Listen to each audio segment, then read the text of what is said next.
시청자 여러분 안녕하십니까? 용감한 토크쇼 직설 원일입니다.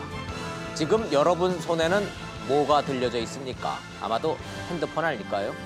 오늘 직설은 여러분을 모바일 혁명의 현장, 스페인 바르셀로나로 모실까 합니다. MWC 모바일 월드 콩그레스라고 합니다. 전 세계 최대 규모의 모바일 쇼입니다. 2007년 애플이 아이폰을 선보인 이후에 세상이 어떻게 바뀌었는지 시청자 여러분도 실감하실 겁니다. 올해 MWC는 모바일 신제품 자체보다도 시작도 5G, 끝도 5G라고 합니다. 특히 미국과 중국의 5G 전쟁, 그 틈바구니에서 한국의 치열한 노력, 먼 미래가 아닌 현재로 다가온 5G의 세계. 오늘 직설 함께 하시면서 미래를 함께 가보시기 바랍니다. 최영호 교무님과 함께 다른 전문가들과 함께 가보시겠습니다.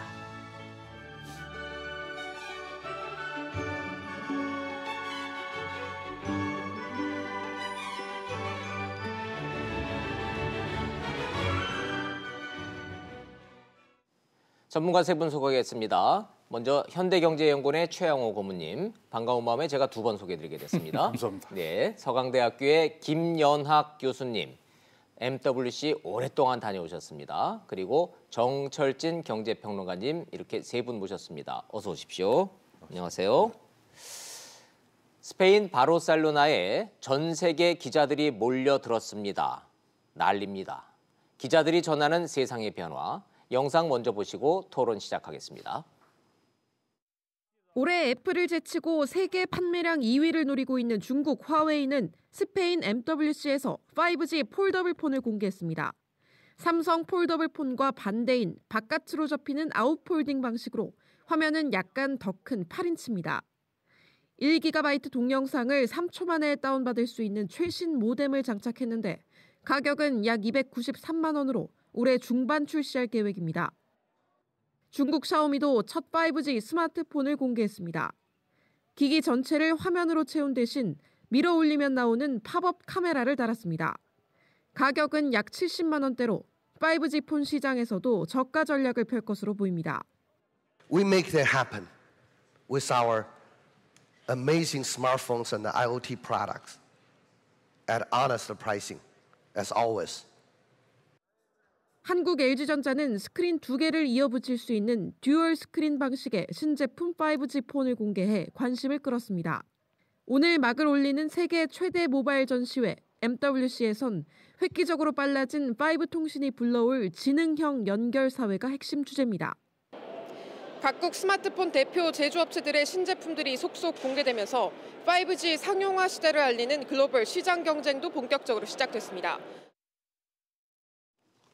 현재 스페인에 취재가 있는 MWC 취재 기자들의 영상 먼저 보셨습니다. 기자들 눈에도 제일 먼저 보이는 것이 이 핸드폰의 새로운 혁명, 이 모바일이 어떻게 변하는가, 이거를 지금 생각하고 있는 것 같습니다. 먼저 이 얘기부터 좀 해보죠. 정철진 평론가님부터 좀 여쭤보도록 하겠습니다. 한마디로 보면 접는 가전의 세대라, 그렇게 표현들을 좀 많이 나오는데. 그렇죠. 이 스마트폰 자체가 이제 접히고 휘고 감기고 그렇게 나오네요. 그렇습니다. 이제 스마트폰뿐만이 아니라 앞으로 이제 디스플레이하는 그런 매체들, 디바이스들이 다 말한 것처럼 감았다 폈다 접었다 할 수가 있을 것 같은데요.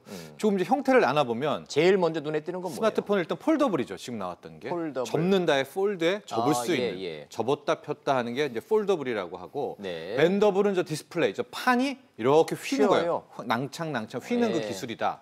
롤러블은 실은 CES 때 가장 좀 히트를 좀 쳤고 관람객도 많이 갔던 건데 디스플레이가 돌돌돌 말렸다가 이렇게 쫙 펴졌다가 말았다가 펴졌다가 할 수 있는 이제 그런 것이고, 이제 밑에 보면은 스트레쳐블은 뭐냐면 영화에도 많이 나오는데 이게 쭉 늘렸다가 줄였다가 할 수가 있는 것이고, 저기까지가 이제 변형을 하는 그런 모습이다 볼 수가 있겠고, 인폴딩과 아웃폴딩은 저 폴더블 디스플레이에서의 또 하나의 이제 방식, 특허가 나오는 것인데, 그러니까 스마트폰처럼 보면은 삼성의 스마트폰은 지금 인폴딩 방식이라고 해서 접었을 때 우리가 보는 화면이 안쪽에서 이렇게 딱 감춰져 있다가 쫙 피면서 나오는 게 하드 커버 책처럼 보인다는 그렇죠. 그게 얘기죠. 인폴딩이고 아웃폴딩은 지금 화웨이와 중국 업체들이 하고 있는 것처럼 아예 옆으로 이렇게 제껴가지고 이미 보이는 방식이 접힌 바깥쪽이 바깥으로 계속 나오게 하는 게 이제 인폴딩과 아웃폴딩, 그러니까 폴더블에 있어서 좀 나오고 있는데요.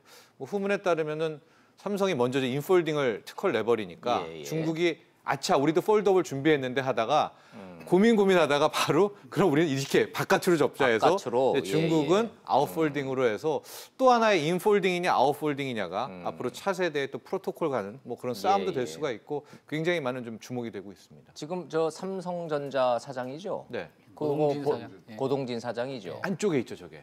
그럼 저게 안쪽에 있다가 저렇게 펼치면 그렇죠. 인폴딩이죠. 순식간에 화면이 2배가 되네요. 네, 그렇습니다. 근데 가운데 금이 안 보입니다. 이제 그게 기술력인 거죠. 그게 기술력이다. 네, 그렇죠. 그게 보이면 짜증이 나가지고 볼 수가 없겠죠. 그런데 중국 제품은 저거를 거꾸로 바깥으로 펼치는 게 아니라 바깥의 걸 안으로 펼친다 이런 뜻인가요? 앞서 화웨이 화면이 잠깐 있었었는데 보도에 따르면 그때 보시면은 이렇게 바깥으로 벌리게 되는 그런 형태인 지금 보시는 화면이 중국 화웨이고 여기는 아까 삼성이 했었던 거하고는 또 정반대의 방식. 이게 지금 화웨이 거 같아요. 그렇죠. 저렇게 접힌다고요? 화면이 바깥에 있죠, 디스플레이가. 그럼 평소에 갖고 다닐 때 양쪽 면이 다 디스플레이란 얘기잖아요. 네. 그러면 이렇게 흠은 안 나나요? 그렇죠. 뭐 흠도 나겠지만 어쨌든 폴더블을 끝까지 준비해 왔지만 만약에 인폴딩을 하게 될 경우에는 뭐 특허 수수료나 이런 것들 문제가 있으니까 또 삼성 방식으로 이렇게 책처럼 접으면 게 더 안전할 것 같은 생각, 우리께 더 좋은 것 같은 생각은 좀 드네. 단순히 애국주의에서가 아니고. 그 부분을 제가 좀 전문가시니까 좀 여쭤볼게요. 그 사실은 삼성도 인폴딩 방식, 아웃폴딩 방식 두 가지 다 준비했습니다. 아마 중국 회사들도 다 준비를 했을 건데 지금 정평론가 말씀하신 대로 삼성은 인폴딩으로 하고 중국 회사들은 아웃폴딩으로 하는데 지금 현재로 보면 실용성은 인폴딩이 더 좋아 보입니다. 그런데 저게 더 높은 기술력을 요구합니다. 왜냐하면 지금 고동진 사장이 들고 있는 건 인폴딩을 딱 접으면은 180도 딱 접힙니다. 저기요. 그러니까 이 접히는 부분에 이게 하루에 보통 한 500번 정도 접었다 폈다 한다고 그러는데 그럼 1년이면 하루에 150번, 1년이면 5만 번. 그래서 최소한 삼성에서 30만 번 이상 접다 폈다 해도 아무런 뭐 기스라든지 안 나게끔 그렇게 만드는데 중국 방식을 보면 밖으로 접는데 딱 접히지 않습니다. 둥그렇게 이걸 곡률이라 그러는데 저건 좀 사실 상대적으로 낮은 기술을 요합니다. 왜냐하면 삼성까지 딱 접혀버리면 이 접히는 부분에 자꾸 접었다 폈다 하면은 나중에 문제가 생길 수 있는데 중국 방식 밖으로 둥그렇게 접혔기 때문에 딱 접히는 부분이 없습니다. 지금 그리고 보시는 게 화웨이 방식인데 보시면 저게 바깥으로 접히니까 딱 붙질 않지 않습니까? 딱 붙질 않아요. 그러니까 접히는 부분에 이게 좀 문제가 생길 소지가 상대적으로 적죠.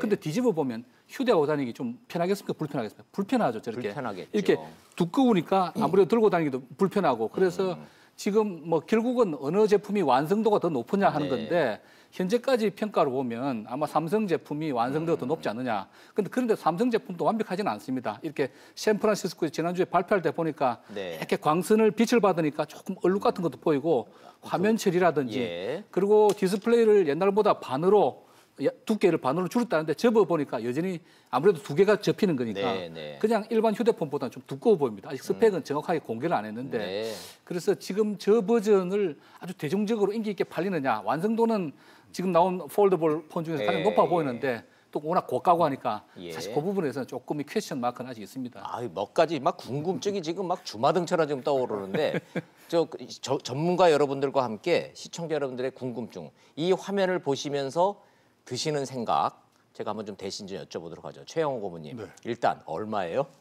제일 궁금한 거. 삼성께 220만 원에 나왔고요. 220만 원. 지금 보시는 저 화면이 220만 원짜리고요. 그렇죠. 화웨이께 290만 원이 나왔습니다. 그래서 더 비싸요. 우리 거보다 70만 원이 지금 화웨이 비싸요. 중국산이 더 비싸다고요? 그러니까 소위 말하는 인폴딩 지금 말씀하신 대로 피해 가려고 하고 저기가 힌지가 굉장히 중요한 데인데 CE에서 로열이 갖고 나왔는데 저거가 힌지가 달아갖고 거기서 좀 창피를 당했죠. 그런 것들을 다 보강하다 보니까 화웨이가 아직 양산 기술까지는 못 간 상태에서 지금 290만 원에 내놨고요. 좋습니다. 이제 삼성 거는 220만 원에 나와서 삼성 갤럭시 폴드 폰 220만 원. 이 정도로 생각하시면 될 것 같고. 미국 출시 가격이 1980불 220만 원이니까 한국 들어오면 또 세금이 더 붙고 해서 한 250 정도. 우리는 또 더 비싸요. 미국보다 항상 왜 우리 국내 시장이 더 비싸죠? 그거는 우리나라 이제 세금 체제 때문에 이제 그런 좋습니다. 부분이 있으니까요. 그럼 250만 원을 주고 저걸 살 건가 말 건가를 이제 고민하시는 분을 위해서 자, 2번째 질문. 얼마나 커지는 거예요? 크기가 저게 뭐 7.3인치, 14인치 이렇게 인치라 그러니까 별로 개념이 잘 안 오는데 지금 저희가 들고 다니는 보통 삼성 갤럭시 경우에 노트라고 하는 모델 기준으로 크죠.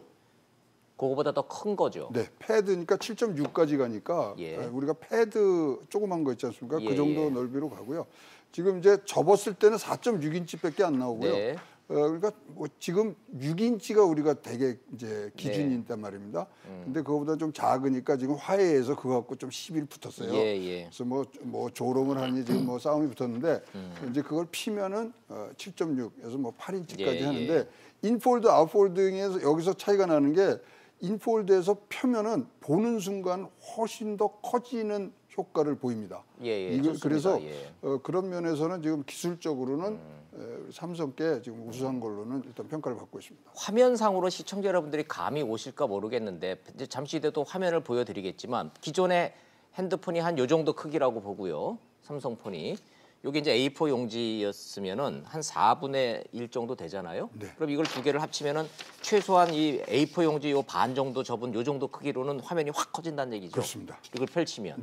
자, 요거를 요렇게 잡으면 삼성폰, 바깥으로 이렇게 잡으면 중국폰. 정확하십니다. 자, 궁금증. 이게 커지면 뭐가 좋아요? 이제 그게 지금 모든 외신도 그렇고 모든 전문가들이 던지는 이게 퀘스천입니다. 그래서 아예 단순히 화면이 커지는 건 아니죠. 그렇죠. 왜 접어야 하는가가 이번 폴더블 폰의 가장 중요한 테마인데, 그러니까 왜 접어야 하느냐? 200만 원, 뭐 300만 원대까지 주면서 즉 현재로서는 이렇게 접었다 폈다 하는 거에 가장 큰 뭐 장점이라고 하면 뭐 영화를 볼 때 혹은 이런 화면이 커지면서 이제 그걸 더 크게 본다라는 이제 장점이 있는 거거든요. 근데 그걸로써 과연 100만 원 이상을 더 지불하면서까지 소비자들이 살까? 그렇다면 폴더블 폰에 담을 수 있는 그 컨텐츠가 분명히 뒤따라와야 실은 이거를 더 사고 더 사고 더 사면서 양산 체제가 되고 그래서 이제 가격이 떨어지게 되는 건데 현재로서는 이제 폴더블 폰에 이제 심게 되는 그 컨텐츠와 그 소구 수요는 좀 더 크게 보는 시원시원하게 보는 특히 뭐 주식 같은 거 할 때도 그 눈 아프잖아요. 노안도 오고 뭐 그러니까 또 화끈하게 보면 또 좋을 것 같은데 그 정도로서 이 과연 폴더블 폰을 더 많은 지금까지의 이 우리가 말하는 기존 폰만큼의 수요가 나와서 가격을 100만 원대까지 떨어뜨릴 수 있을까? 여기에 대해서 이제 반론들은 실은 많은 게 사실이에요. 뭐 제가 좀 반론은 아니고 그 폴더블 폰 일단 크지잖아요. 크기 때문에 화면이 넓고 특히 저희들 지금 나이를 먹어가면은 작은 글씨는 안 보이는. 제일 중요한 거는 지금 삼성의 경우, 삼성 지금 폴더블 폰의 경우에는 3개의 앱을 동시에 띄울 수가 있습니다. 앱을 3개를 동시에 그러니까 띄울 수 있다. 3개의 화면을 띄울 수가 있고 작업을 동시에 할 수 있는 거죠. 뭐 영화를 보면서 카톡을 한다든지 그러면서 또 한편으로는 뉴스를 볼 수 있고. 그래서 지금 이제 아마 처음에는 얼리 어댑터들이 이걸 사겠죠. 워낙 비싸고 하니까. 근데 저게 앞으로 이제 뭐 키보드 같은 거, 뭐 휴대용 키보드랑 결합돼서 꽂으면은 간단한 작업 같은 것도 왜냐하면 3개 화면이 동시에 뜨기 때문에 다른 화면을 보면서 간단한 원고를 쓴다든지 뭐 이런 정도의 작업은 가능할 거다. 그래서 어떤 뭐 저같이 학교에 있거나 뭐 전문직 혹은 뭐 기자분들 이런 분들은 일반 대중들이 아직 쓰기에는 가격도 비싸고 여러 가지 부담이 있겠지만 조금 전문직들은 이거 뭐 무거운 노트북이나 이거 들고 다니는 것보다는 조금 편리할 수도 있겠다. 그리고 아까 사이즈 말씀하셨는데 보통 때는 뭐 지금 스마트폰이 2개 사이즈가 있으면 좀 큰 게 있고 작은 게 있는데 적었을 때는 조금 작은 사이즈인데 피면 지금 우리가 뭐 아이패드 미니 있지 않습니까? 아이패드 미니. 그렇게 A4 용지 한 반 정도 되는 이런 정도 사이즈가 되기 때문에 간단한 작업할 수 있고 그래서 이 부분이 처음에는 물론 니치 마켓이긴 하지만 분명히 시장은 저는 있다고 보고요. 그다음에 이제 뭐 결국 가격인데 250만 원씩 이렇게 되면 아무나 못 사겠죠. 근데 결국 대중화되고 제가 듣기로도 삼성이 이제 내년에는 이걸 좀 대중화시키기 위해서 지금 좀 더 원자재 가격을 낮추기 위해서 굉장히 애를 많이 쓰고 있다는 이야기를 듣고 있거든요. 그래서 이게 100만 원대로 떨어지면 상당히 시장이 커질 수도 있겠다. 100만 원대로만 떨어지면 시장성은 있다. 저는 가격이 하나고 둘째는 뭐 많이 얇아졌다는데 제가 볼 때 여전히 좀 두꺼워요. 그래서 이 휴대하고 다니기 좀 무거운 맛인데 지금 사이즈 지금 휴대폰 정도로만 접었을 때도 두께를 줄 수 있다 그러면 저는 꽤 대중성을 확보할 수 있지 않을까 하고 생각하고 있습니다. 기술적으로 지금 보시는 저 화면이 저렇게 펼칠래다 보니까 필연적으로 아무리 얇게 한다 그래도 지금 현재의 핸드폰보다는 두꺼운데 이게 점점점 더 얇아질 거다라는 말씀.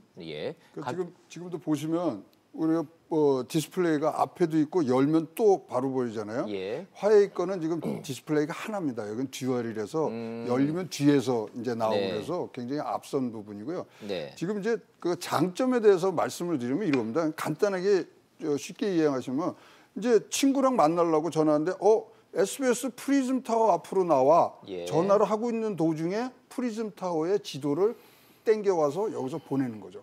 우리가 카카오톡에 하려면 들어가서 나와서 빠졌다가 이거를 뭐 카피를 해서 다시 넣어야 되는 그게 진짜 3분의 1로 줄어드는. 네. 그 뭐 굉장히 편리성이 이제 굉장히 높아지는 상황이죠. 예를 들자면 지금은 최영호 고모님하고 저하고 어디서 만나기로 했는데 전화를 일단 하면서 자 어디로 저 잘 모르는데요 그러면은 최영호 고모님 지금 카톡으로 보내드릴게요 그러면서 자기가 전화를 끊고 그 카톡을 열어서 그렇죠. 지도를 들어가야 되는데 이 폴더블이 되면은 전화 통화하면서 촥 펼쳐서 이쪽에다 지도를 띄우고 그거 보면서 여기요 요렇게 하면 여기 전철은 몇 호선인가 이렇게 된다 이거죠. 그러니까 굉장히 편리한 가고 새로운 세상이 이제 저런 게 5G가 돼야지만 되는 상황이거든요. 그렇죠. 이게 한꺼번에 이런 전송할 수 있는 이 용량을 못 감당하는데 이제 5G가 상용화되니까 붙는데 사실 이제 우리가 이 폴더폰이나 뭐 벤더블 폰 이런 거에 사실 종착역이 어딘가를 좀 이해를 하고 이거를 보시면 더 재밌는데 어딘가요? 결국 이렇게 구겨지고 접고 뭐 말고 이러는 거에 끝에는 웨어러블이거든요. 그래서 몸에다가 장착이 되는 디스플레이어가 지금으로는 이러한 기술의 끝이라고 보시면 됩니다. 결국은 종착역은 언제가 될지 모르지만 공상과학 영화에 나오는 통신 시대. 그렇죠. 여기다 차고 들고 다니는 게 아니라 손바닥으로 여보세요. 그렇죠. 딱 하면은 김 교수님 그리고 딱 접으면 어딘가에는 내 몸 안에 뭐가 맞습니다. 전화기가 숨겨져 있는 세상. 우리 살아생전에 올까요? 옵니다. 온다고 보신다. 그런 전초전입니다. 세상은 이렇게 변하고 있는 거고 신세계가 여러분들 눈앞에 펼쳐지고 있다는 점. 월드 MWC에 취재를 갔다 온 기자들은 미국 라스베가스에 열린 CES에 갔다 온 기자들과는 또 다른 세상을 보고 온다고 합니다. 진짜로 이런 질문을 해보면 우리 살아생전에 이런 시대에 온다라고 확신을 갖고 온다라는 점. 자, 이렇게 좀 가보죠. 자, 현재 핸드폰을 중심으로 한 눈에 보이는 하드웨어의 변혁에 대해서 말씀을 드리고 있는데 결국은 정철집 평론가님 말씀하신 대로 이걸로 우리는 어떤 세상을 그럼 접할 것인가? 이 종착역으로 가야 되겠죠. 정 평론가님, 결국은 그래서 5G죠. 네, 자, 그렇습니다. 접히든 굽히든 커지든 작아지든 여기에서 우리가 보는 콘텐츠를 주고받는 통신 시대의 새로운 세상. 그렇죠. 그게 이제 5G 시대고 아주 심각하면 우리가 지금 4G LTE 시대잖아요. 현재. 지금 대비 데이터의 속도가 처음엔 뭐 20배 빠른 게 5G야 그러다가 60배 빠른 게 5G야. 그러니까 요즘은 뭐 100배 빠른 게 5G야 이렇게 얘기를 하거든요. 생각해 보십시오. 지금 얼마나 시대보다 차이 나요? 진짜 좀 시청자 여러분들이 알아듣기 쉽게 현재 저희가 사용하고 있는 4G 핸드폰과 얘기하고자 하는 5G 핸드폰, 폴더블 폰의 속도 차이는 쉽게 설명이 가능할까요? 제가 CES 때 뭐 한 컬럼에서 본 그거를 그대로 말씀을 드리면 4G LTE 시대에 우리가 이제 차세대 오는 게 전기 자율주행차잖아요. 전기 자율주행차가 갑니다. 갈 때 브레이크를 밟어라고 줍니다. 그러면 4G 시대에는 거의 80cm 이상, 1m가 다 가서 그 차가 멈추거든요. 근데 5 시대 이 데이터 속도라면 차가 가다가 멈춰 하면은 8cm에 멈춥니다. 8cm. 그러니까 우리가 1로 줄어든다. 전기차 자율주행차는 4G에서는 죽었다 깨라도 못 오죠. 왜냐면은 브레이크 신호하고 1m 가버리면은 사고가 나잖아요. 사람 치고 난 뒤죠. 그렇죠. 그러나 5 시대에는 필연적으로 이제는 자율주행차 시대가 갈 정도까지는 구현이 되고 있죠. 됐다. 그 정도의 데이터 속도의 차이다 이렇게 보시면 되겠습니다. 근데 이제 자율주행차라는 게 시청자 여러분들이 직접 이게 뭐 운행하시는 게 아니기 때문에 그 감이 올지 모르겠는데 조금 우리가 제가 알아듣기 쉽게 5G 근데 지금까지 5G는 아시다시피 5세대 이동 통신입니다. 1세대, 2세대, 3세대, 4세대, 5세대 하면서 계속 속도도 빨라지고 용량도 늘어났습니다. 근데 이제 첫 번째가 광대역성이라고 하는 것이 말씀하신 속도가 빨라지고 용량이 늘어나는 건데 이론적으로는 속도는 20배 늘어나고 용량은 100배가 늘어난다라고 되어 있습니다. 근데 실제로는 그만큼은 되지는 않습니다. 왜냐하면 환경에 따라서 그것도 트래픽 양이 많으면 속도가 더 안 나는 것이고 이론적으로 할 때 20배, 100배 이렇게 되어 있어서 광대역성. 그래서 15기가짜리 영화를 하나 다운받는데 이거는 뭐 3GPP라고 하는 표준단체 나온 책자에 의한 겁니다. 지금은 LTE가 빠르다고 해도 240초가 걸리는데 지금 5G를 이용하면 6초 만에 영화 한 편 15기가짜리를 다운받을 수 있다. 15기가입니까? 1.5기가? 15기가짜리 15기가. 굉장히 큰 용량의 영화를 6초면 다운받을 수 있다. 눈 깜짝할 때 슉 들어오네요. 그게 이제 광대역성이고요. 둘째는 아까 이야기하신 그 저지연성. 이 전파가 왔다 갔다 하면 시간에 딜레이가 생기는데 그게 LTE에 비해서 10분의 1로 줄어듭니다.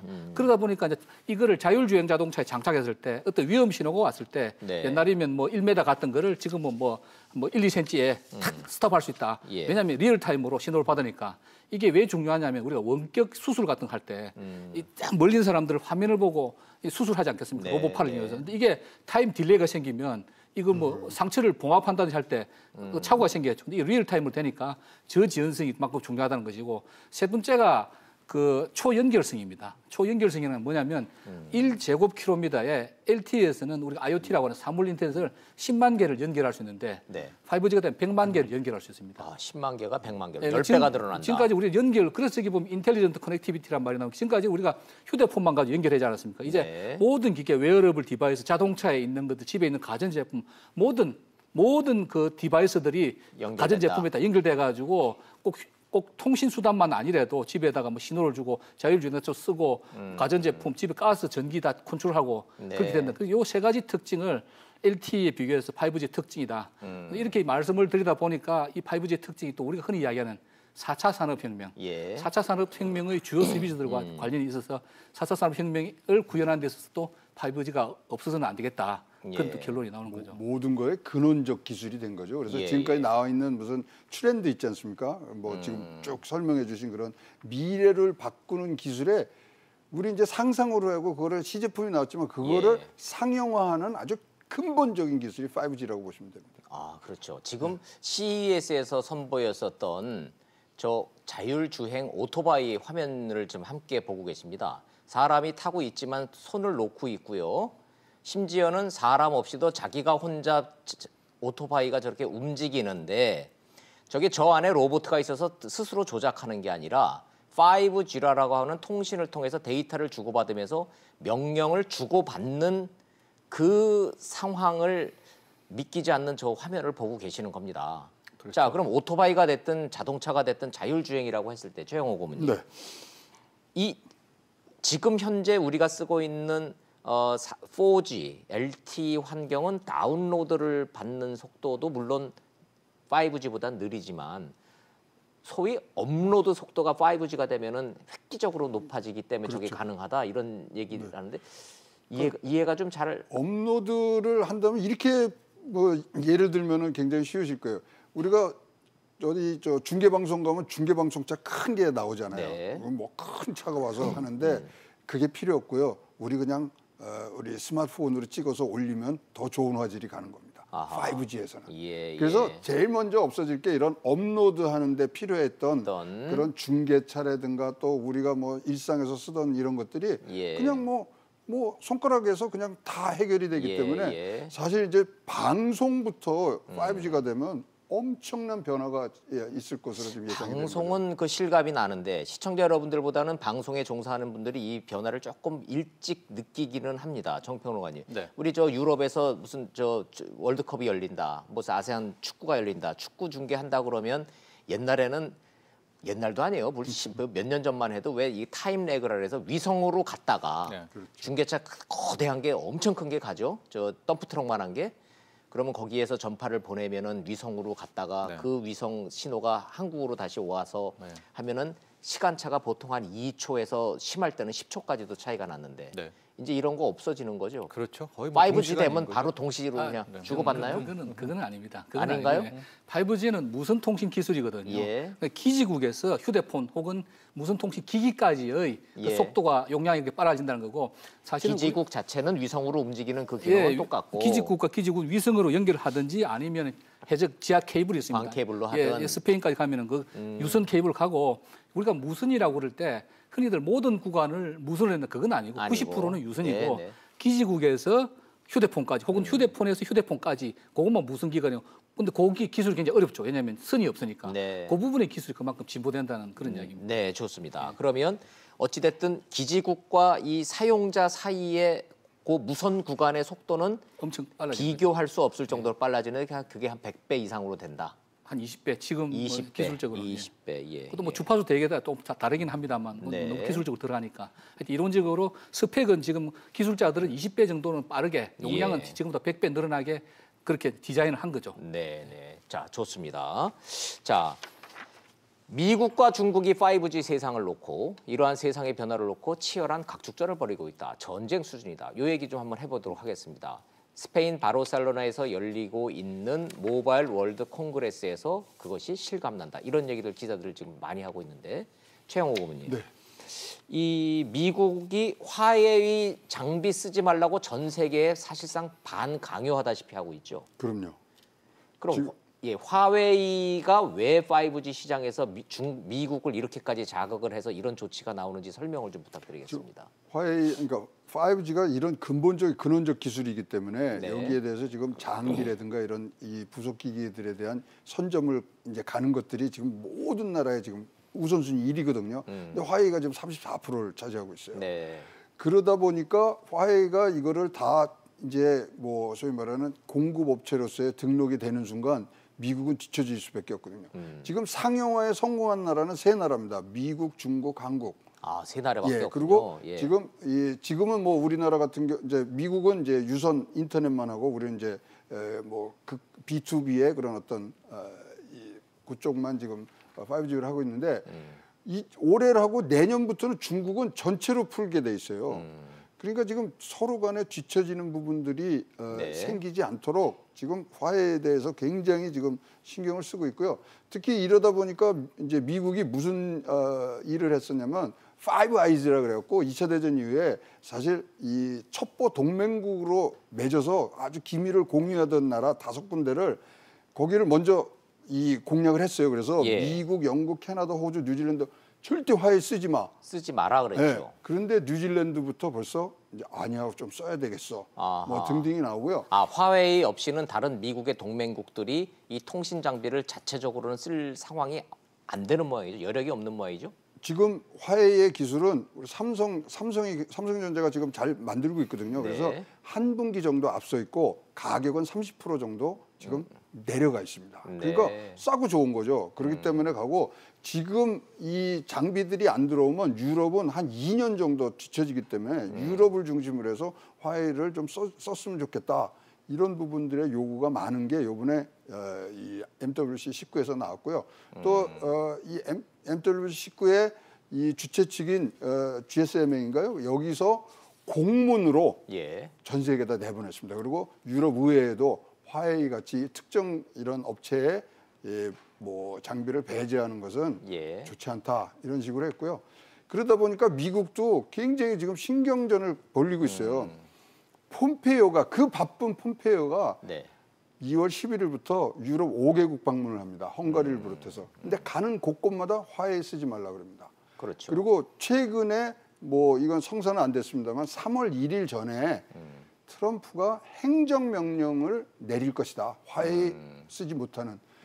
그럴 정도로 지금 이 전쟁이 무지무지하게 지금 달아올라 있는 상태고요. 그냥 마구잡이를 못할 거고 뭔가 명분이 있을 것 같은데 명분은 뭡니까? 국가 안보에 위협이 된다. 그래서 화웨이 통신 장비가 미국의 안보에 영향을 미친다? 이 거기에 명분은 맥히는 명분입니까? 그 백도어가 숨어 있다는 거 아닙니까? 아, 그래서 스파이 칩이 스파이 숨겨놔서. 칩이 들어 있어서 거기서 다 갖고 간다. 중국이 다 가져간다. 그래서 뭐 영국이나 독일에서는 자기네들이 이제 조사를 해보니 뭐 그렇게 위험한 정도의 수준은 아닌 것 같다. 뭐 이런 식으로 해서 지금 약간 그 동맹이 깨지는 분위기긴 하지만 네. 이 전쟁은 뭐 끝까지 갈 거라고 봅니다. 예, 그렇군요. 정평론가님, 네. 즉 경제 전문가들 사이에서 이 미국의 기술과 중국의 5G 기술을 어떤 단순 비교를 해서 누가 더 앞섰다 이런 평가 가능합니까? 글쎄요, 뭐 그건 뭐 전문가별로 다르겠지만은요. 가격까지 다 고려한 걸 본다면 5G에 적어도 장비 수준에 있어서는 화웨이를 쓰는 것이 뭐 경영자로서의 결정에서는 큰 이변이 없다. 이게 무슨 얘기냐면 가격 대비 성능까지 다 고려할 경우에는 중국 제품, 특히 화웨이의 5G의 통신 장비가 일단은 좀 강점이 많은 것 같습니다. 더 많다. 예, 그랬기 특허도 때문에 뭐 중국이 더 많이 갖고 8만 개 있다는 정도가 지금 현재 갖고 있고 뭐 미국도 많이 지금 따고 있고요. 예. 또 계속해서 뭐 따고 있다라고는 하지만 현재로서는 계속해서 저런 가격대화하게 하면 뭐 통신사 입장에서는 예. 결국 저 장비는 통신사가 쓰게 되는 거고 그 통신사 밑에 이제 제조사, 디바이스 제조사가 또 연결돼 있는 이제 그래요? 세 축으로 유지가 되고 있는 거거든요. 그래요? 5 시대라는 예, 게. 예. 그렇다면은 통신 장비가 저 수준, 저 속도로 가게 되면 결과적으로 중국도 낮잠 자고 있는 게 아니기 때문에 화웨이도 더 개발할 거 아니겠습니까? 네. 미국도 더 개발하고 그렇게 된다면 이제 현재로서는 예. 화웨이가 뭐 거의 될 것 같기 때문에 미국에서도 뭐 계속해서 하고는 있지만은 결과적으로는 어쨌든 누가 많이 쓰느냐에 따라서 또 판단 다를 수가 있습니다. 그렇다면 그래서 미국은 일단은 다 뭐 무방국 통해서 기기를 좀 바꿔달라는 얘기를 하고 있는 거죠. 통신사인 KT에서 이 경영을 하셨었던 김연학 교수님한테도 여쭤봐야 되겠네.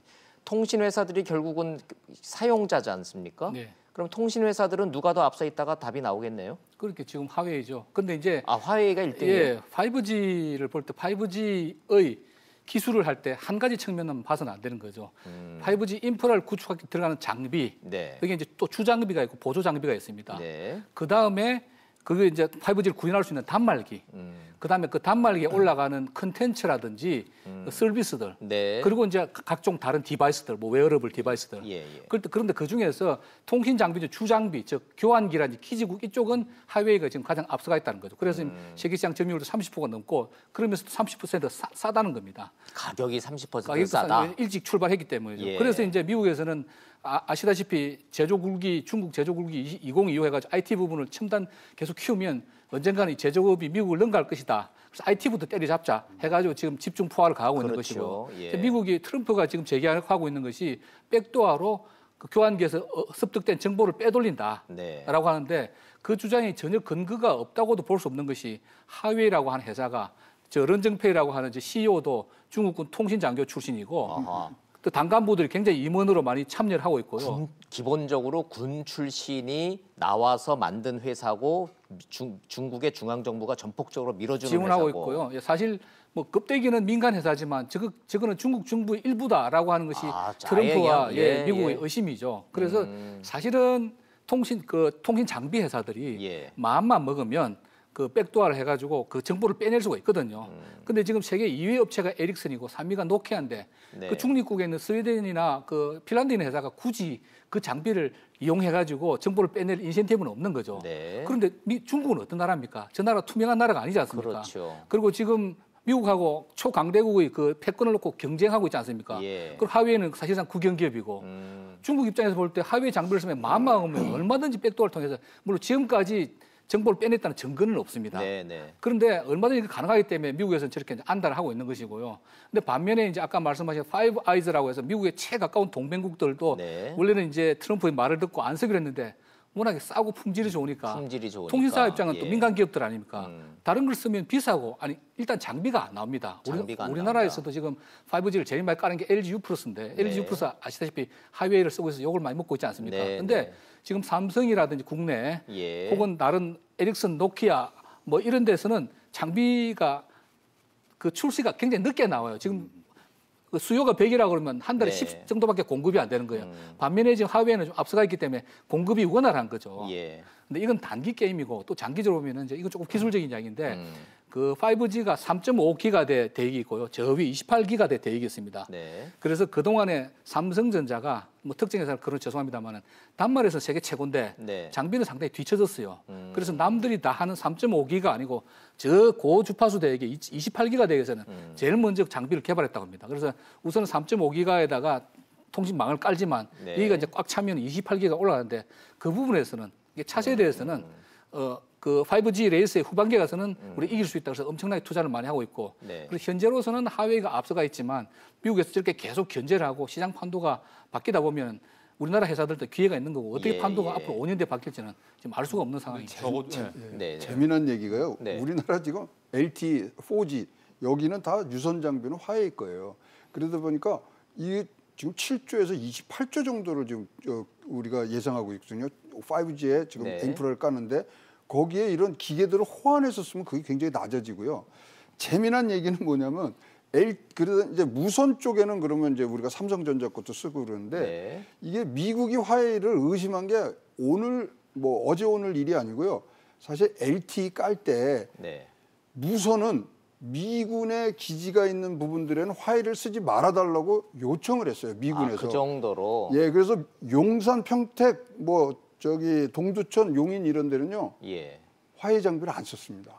그럴 정도로 미국은 오랫동안 화웨이하고 지금 신경전을 벌려오고 있고 이 부분에 대해서 어떤 이 기술적인 표준 잡으려고 사실 보이지 않는 싸움들을 계속한 거고 이게 이제 표면으로 올라왔다고 생각하시면 돼요. 근데 영국은 완전히 돌아선 것 같아요. 지난주 여론을 봐도 돌아섰다라는 게 중국 화웨이를 쪽으로 그러니까 쓰겠다는 쪽으로 그러니까 미국의 그 요구를 일단 거절한 것 같고 독일도 일단 뭐 이번에 MWC 19 봐야 되겠지만은 일단 5G 쪽으로 아마 쓰게 되면 쓰게 된다 이런 얘기인데 뭐 신문 기사 중에 하나가 이런 게 있어요. 영국 언론인데 화웨이 없는 5G는 맨유 없는 잉글리시 프리미어리그다, EPL이다. 그러니까 5G에선 화웨이가 뭐 진짜 뭐 필요하다는 얘기고 화웨이의 또 하나 무서운 강점은 아까 말한 것처럼 이 모바일 통신이라는 게 이 디바이스, 기기가 있고요, 통신사가 있고 통신 장비가 있잖아요.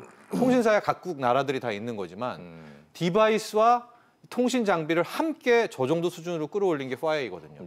화웨이는 앞서도 봤지만은 아웃폴딩 폴더블 폰도 있고 통신의 장비까지 있기 때문에 어느 정도 이 5G가 시장을 장악하고 난 다음에는 짬짬이를 할 수가 있는 거예요. 그러니까 자기네 기기에만 되게 되는 어떤 새로운 또 프로토콜로 가게 될 그럴 또 걱정도 있기 때문에 지금 미국이 결사방전, 항전을 하면서 막아내고는 있는데 지금 이제 미국이 또 유럽이랑도 사이가 그렇게 좋지는 않잖아요. 그럼 유럽은 또 반대로 나가고 있고 이렇게 되게 되면 미국의 이제 뜻대로 또 막기는 저는 좀 힘들지 않을까. 상식적인 질문으로 좀 가보면 말이죠. 중국의 화웨이가 그렇게까지 가공할 만한 위력을 갖고 있다면 대항할 수 있는 미국의 기업은 시스코 정도인가요? 네, 그렇죠. 그런데 미국의 시스코의 기술력과 지금 깔려 있는 망의 속도로만 놓고 보면 화웨이의 상대가 안 되고 있기 때문에 화웨이를 쓰지 말아달라고 우방국들한테 아무리 미국이 얘기를 해도 뭐 시스코로 대체가 안 되니까 그러는 겁니까? 아니면은 순전히 가격이나 기술 쪽에서 앞서 있기 때문에 그런 겁니까? 미국은 통신 장비 회사가 무선 쪽에는 없습니다. 시스코는 올 IP 장비로 유선 장비고 데이터 처리한 장비고 지금 1위 사업자가 아까 말씀드린 하웨이고 2위가 에릭슨, 3위가 노키아죠. 유럽 회사들입니다. 유럽 회사들이고. 그래서 결국 상대적으로 미국은 뭐 키워준다면 유럽 회사를 키워줄 수밖에 없는 것이고요. 근데 이제 최근에 미국에서 그 화웨이를 고발하지 않았습니까? 저기서 뭐 CFO도 뭐 체포했다고 풀어주긴 했지만 보면 실제로 화웨이라는 회사가 굉장히 이상하게 운영되고 있는 회사입니다. 저기 회사 공식적으로 직원들이나 임원들 인센티브 내는 게 외국 회사 기술 빼오면은 기술의 가치가 이만하면 보너스 이만큼 주고 그게 아예 사내에 그렇게 공지를 하고 있어요. 그래서 미국이 그런 것들을 가지고 너희들 기술을 빼내는 회사 아니야. 아예 대놓고 기술 도둑질을 하고 그걸로 인센티브를 주는 회사다. 그리고 화웨이가 저렇게 빠른 시간 내에 세계적인 기술력을 확보한 것은 물론 자기 센첸에 있는 자기 연구소에서 열심히 기술 개발한 것도 있지만 저렇게 열심히 그 미국이나 한국이나 유럽의 기술을 훔치고 또 산 임금이 또 미국에 중국이 워낙 굉장히 우수한 인재들 미국 유학 가 있는 애들 불러들여가지고 기술도 훔쳐오게 하고 그 발전 과정에 그런 부도덕한 일들도 굉장히 많았습니다. 그래서 미국한테 괘씸죄도 있고 또 실질적으로 미국 위협을 느끼니까 저렇게 강하게 이렇게 제재를 하는 것이죠. 자, 좋습니다. 그럼 시청자 여러분들이 전문가들 얘기를 들어보면은 아니 화웨이라는 게 그냥 삼성전자, 갤럭시에 맞서는 그냥 이게 단말기나 만드는 회사인 줄 알았는데 알고 봤더니 이게 저변에 밑에 깔려 있는 통신 장비를 전 세계를 석권하고 있는 회사라는 건 이해가 되셨을 것 같은데 여기서 드는 궁금증, 한국은요? 한국의 통신 회사들은 화웨이를 막아낼 능력이 그럼 있는가 없는가? 이 대목도 한번 좀 짚어봐야 되겠습니다. 뭐 전문가시가 좀 이따 여쭤보고 최영호 고문이 보시기에는 그러니까 삼성전자가 지금 장비업을 굉장히 늘리려고 지금 준비를 하고 있고요. 많이 쫓아왔어요. 바로 이제 한 분기 정도의 기술적 차이가 있고 그다음에 이제 뭐 그것이 양산이 되면은 가격은 떨어지기 때문에 그래서 삼성이 주력 산업으로서 이걸 키우려고 그러거든요.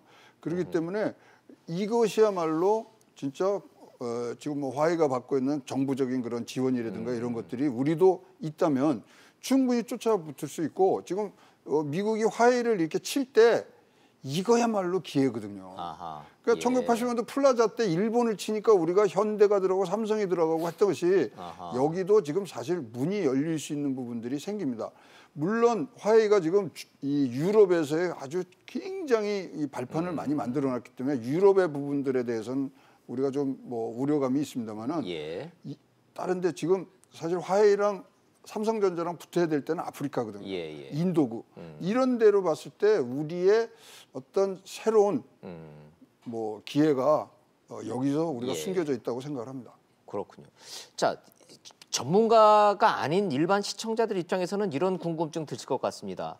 아니 이 삼성전자와 LG전자는 이 디바이스 모바일을 만드는 회사로만 인식돼 있기 때문에 통신 장비 회사는 통신 회사들이 만들 것 같은데 SK, KT, LG U+, 여기에서 지금 화웨이를 얼마나 쓰고 있으며 우리 국산 기술로 대체할 수 있는 여력은 얼마나 되며 또 삼성전자가 이거를 쫓아온다, 투자를 한다 그러는데 삼성전자는 그러면 모바일 기기와 통신 장비는 얼마나 비중으로 지금 가고 있는 건지 이런 기초적인 궁금증이 나는데 김윤학 교수님 설명 좀 부탁드릴게요. 우선 통신 3사는 서비스 회사입니다. 네. 기계를 가지고 운영하는 회사지 제조업체는 아니거든요. 네. 그래서 장비를 만들지는 않는다. 그래서 장비를 쓰는데 사실은 우리나라 통신 3사가 지금까지 전통적으로 국산 장비, 삼성, LG 장비를 많이 써왔습니다. 근데 아까 잠깐 말씀드렸지만 우리나라 회사들이 늦게 출발해가지고 후발주자로 단말은 굉장히 빨리 따라왔어요. 삼성전자나 LG전자 단말은 많이 따라왔는데 이 휴대폰 기술만큼은 따라왔는데 통신의 장비, 그중 주장비, 교환기, 주장비는 늦었어요. 그래서 LG는 사실 포기했습니다. 그래서 LG는 장비 사업 부분을 에릭슨에 팔아가지고 LG 에릭슨이라고 하는 에릭슨이 대주주입니다. 팔아버렸고 삼성도 한때 거의 포기하다시피 했다가 이거 5G가 되면 중요하다 그래서 한때 포기하다시피 했던 거를 다시 지금 굉장히 투자를 하고 있는 그런 통신 장비 회사에도 이 모바일뿐 아니라 통신 장비 회사에도 삼성전자는 투자하고 키워 나가고 있는 과정이다. 근데 불행히도 이제 스마트폰은 세계 시장 점유율이 20%가 넘는데 삼성이 장비 시장은 5%가 채 안 됩니다. 그만큼 거의 그 5%는 거의 국내 시장이었죠. 국내 시장만 가지고 있다가 이번에 차제 아마 이재용 부회장이 워낙 중요한 부분이니까 적자가 나더라도 해야 된다.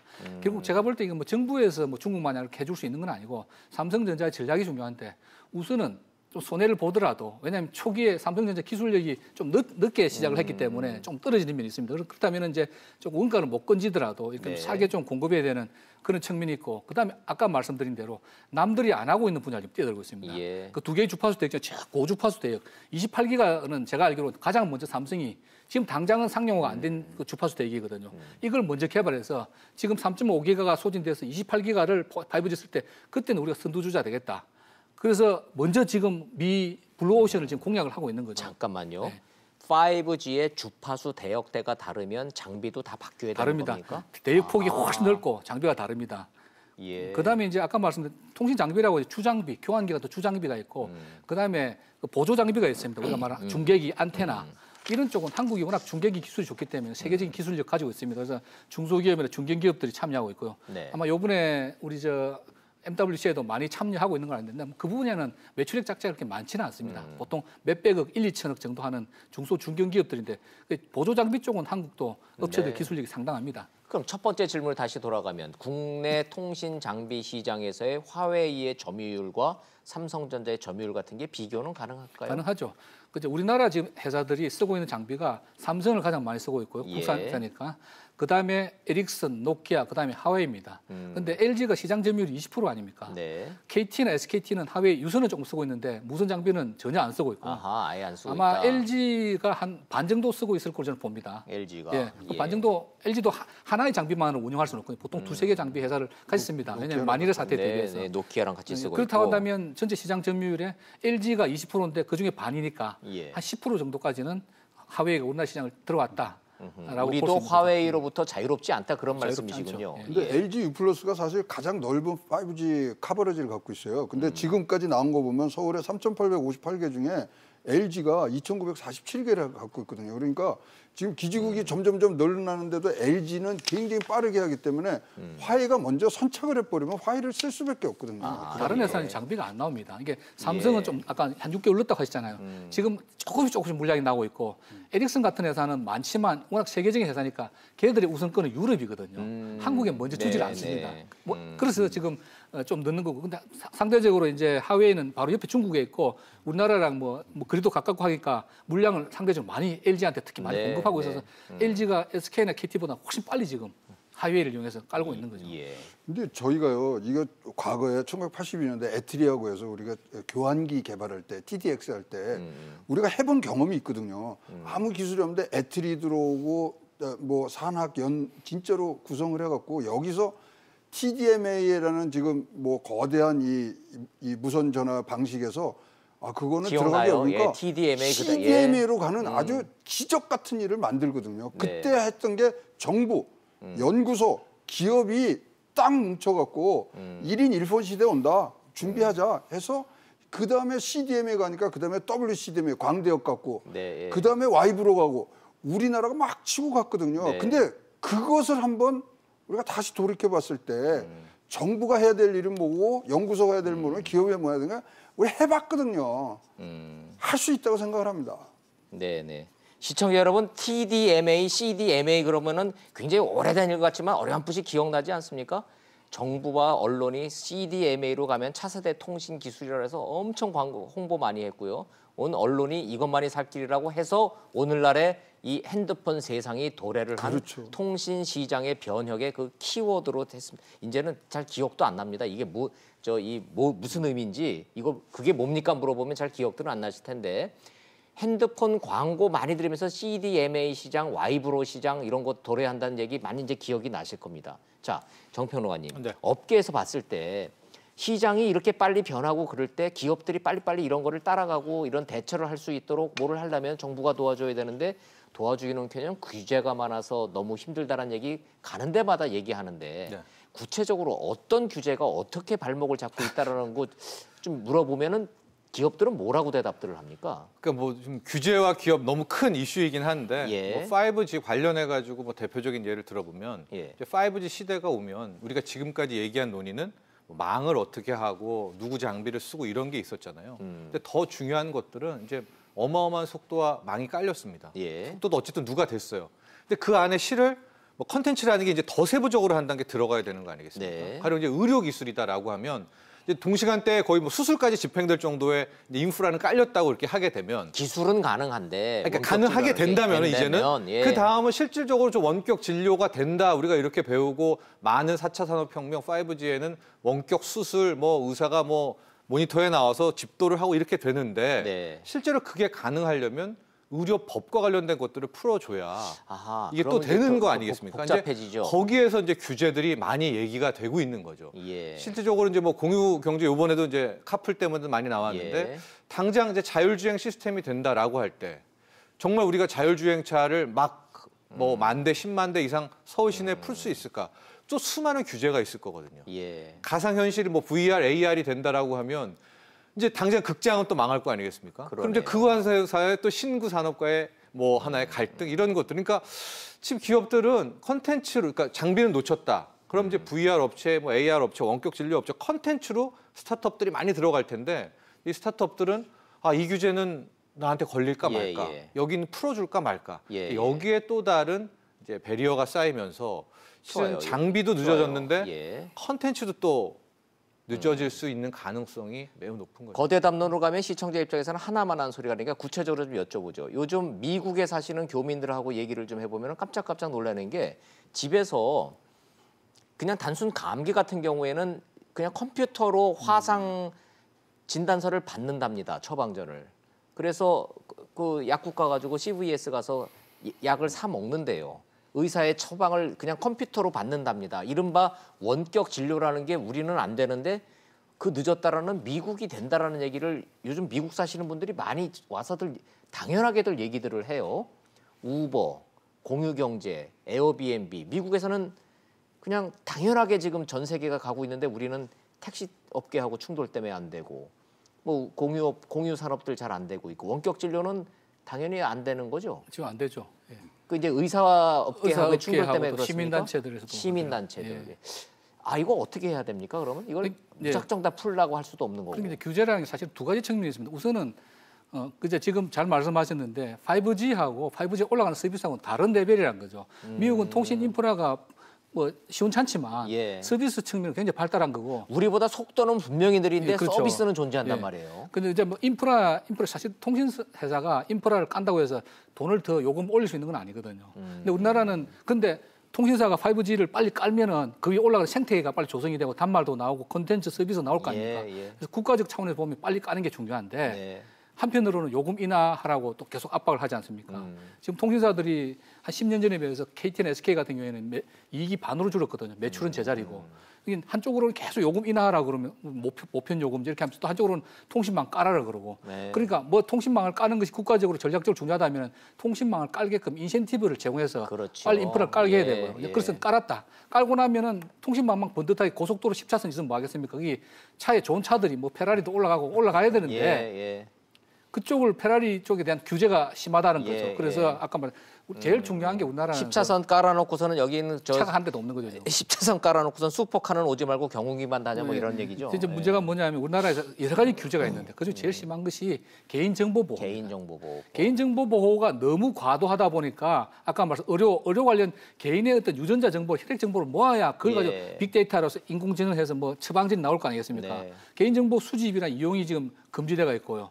또 금융 쪽에서 핀테크 쪽을 활성화하려 보니까 그 역시 개인적 금융의 관한 개인정보 금융 데이터들 모아서 이용하는 걸 금지되어 있고요. 또 통신사도 마찬가지. 통신사들이 좋은 서비스를 만들려고 해도 통신사가 갖고 있는 통신사가 사실 정보가 제일 많거든요. 그 왜냐하면 요금까지 하니까 그 사람이 수입이 얼마 되는지 다 알아요. 근데 그 정보를 가지고 뭔가 고객 입맛에 맞는 서비스 제공하려고 해도 그 통신사가 가지고 있는 개인정보를 이용해서 서비스를 못 만들게 돼요. 못하게 법이 막고 있다 이거죠. 그래서 그러려면 개인정보보호법을 개정안이 통과가 돼야 되는데 쉽지가 우리는 참 쉽지가 않아요. 제가 쉽지 않다는 게 사실은 그게 우리나라 국민들 수준이거든요. 우리는 공무원들 욕하고 국회를 욕하는데 사실은 만일에 금융사고가 났다. 개인정보 보호 해킹이 됐다. 그러면 언론에서부터 굉장히 떠듭니다. 정부가 또 정부가 뭐 했냐, 대책 내놔라, 법 강화해라, 뭐 규제 강화해라. 그러면 정부에서는 무슨 일이 있어도 사고가 나면 안 되잖아요. 촘촘하게 사전에 규제를 만들어 놓고 그런 일이 안 생기게끔. 근데 그런 일이 안 생기긴 하는데 혁신이 일어날 여지도 막아버리는 거죠. 미국 같은 경우는 상당히 관대합니다. 사고가 나면 사후적으로 문제 해결하는데 우리나라는 사전적으로 모든 것을 사고가 날 수 있는 가능성을 차단하는 그런 사전 규제를 하기 때문에 이런 서비스가 활성화되기 어려워요. 이게 정부의 실력 같기도 하고 대한민국 국민들의 의식의 성격, 우리 이 정서적인 어떤 DNA적인 문제 여러 가지가 복합적에 있는 것 같기는 한데 뭐 저 복잡하게 얘기할 거 없이 카풀 문제도 결국은 택시 업계와의 이해 조정 능력에 정부가 실패함으로써 사실상 안 됐다고 보는 게 맞죠. 그렇죠. 양쪽에 분명히 어떤 기득 뭐 권리를 갖고 있는 것들이 상충이 될 때 어떤 식으로 풀어갈 것인가는 정부의 실력이라고 할 수 있는데 그 부분들이 하나만 지금, 더요. 원격 진료 기술적으로 우리가 미국보다 못할 이유 없죠. 없습니다. 뭐 우리의 인터넷망이라든지 우리의 화상 통화 기술이 미국보다 떨어질 리가 없죠. 인프라는 훨씬 낫죠. 인프라는 우리가 훨씬 낫죠. 아니 제가 병원에서 일할 때요. 아침에 일어나서 우리 컴퓨터에 보면은 그 카메라가 있잖아요. 그걸로 나의 얼굴을 찍어서 출근하면은 얼굴의 혈색이라든가 이런 것들을 다 감지해서 줄 수 있는 기술이 20년 전에도 다 확보가 돼 있었어요. 있죠. 근데 그거는 이제 못하고 그때는 또 20년, 30년 전에 우리 DNA, 개인 DNA 검사해 주는 회사가 굉장히 많았거든요. 그것도 하나도 없어졌잖아요. 등등 굉장히 앞서 나가는 부분인데 좋고 나쁨의 기준에 따라서 지금 뭐 이것들이 대립이 되고 있기 때문에 사실은 정부가 해야 될 것은 이것은 우리 국익을 위해서 옳은 것이다.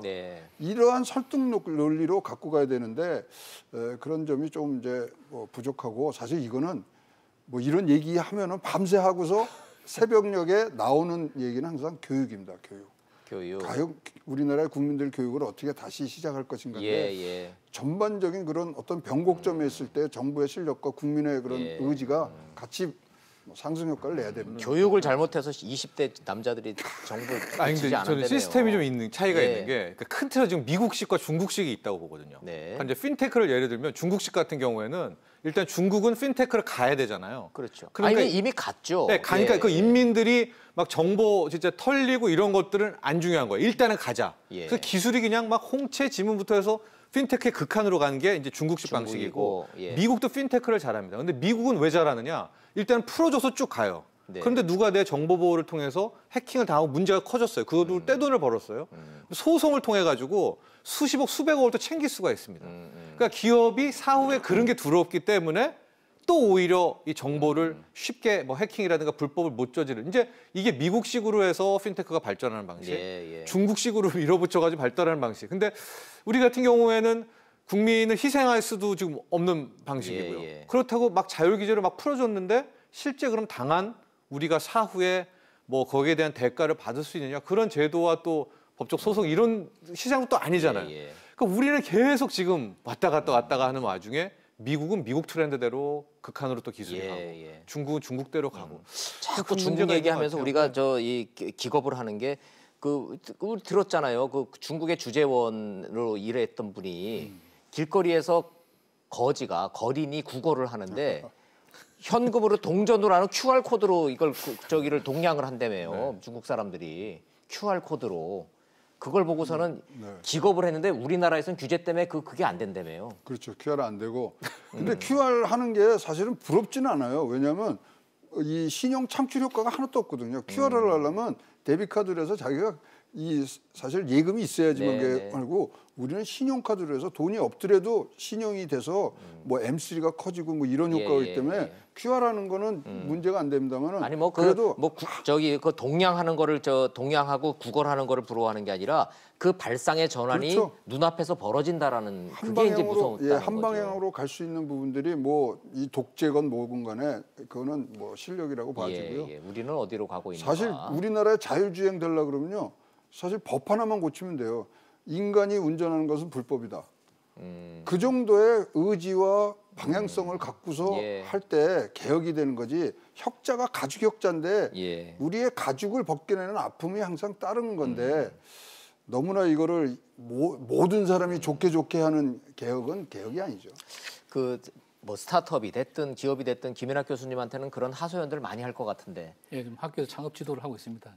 그러면 실감하십니까? 규제 때문에 좀 이 혁신이 어렵다 이런 말씀이? 뭐 저도 실감하지만 보시면 신문 기사에 한 번 나오지 않습니까? 핀테크 기술 하나 개발했는데 그 기술을 개발하는데 들어가는 노력이 10%면은 그걸 규제기관 쫓아다니면서 드는 공이 90%인데 어쩌다가 신문에도 한번 나면은 또 뭐 이렇게 잘해주고 뭐 잘해주고 그러다가 또 시간이 조용해지면 다시 또 이렇게 뭐 없어지는. 그래서 지금 기술을 가진 젊은이들이 외국으로 나가려고 그래요. 규제가 없는. 실리콘밸리로 나가고 중국 선전으로 나가고. 그리고 이제는 이 벤처 스타트업 시장도 글로벌화 돼가지고 외국 자본을 끌어들이는 것이 사실은 중국 자본도 한국에 많이 들어와 있습니다. 중국에서 지금 아이템을 이렇게 헌팅하러 다니는 돈들이 많아요.